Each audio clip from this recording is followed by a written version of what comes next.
Ladies and gentlemen, there's a couple of issues that we want to discuss this afternoon.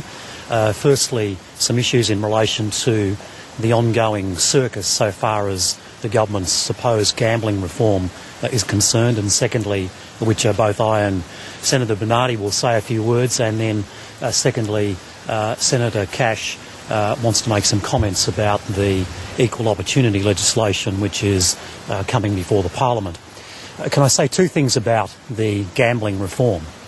First, we know that Mr Wilkie is meeting again with the Minister, Jenny Macklin, in relation to this, and it's time that the government actually came forward and told us where they're going. They put out an exposure draft for legislation and gave every interested party just 4 working days to comment on that exposure draft.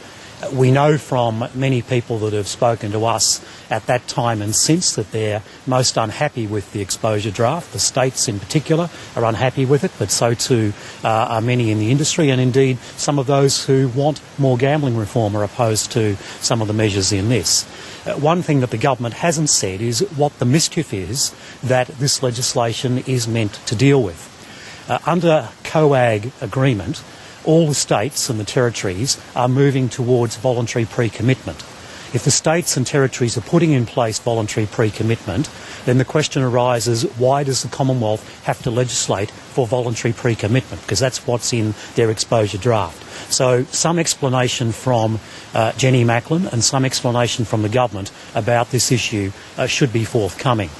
Secondly, there is also discussions, as I understand it, about the trial here in the ACT, and Senator Bernardi will say a bit more about this in a moment.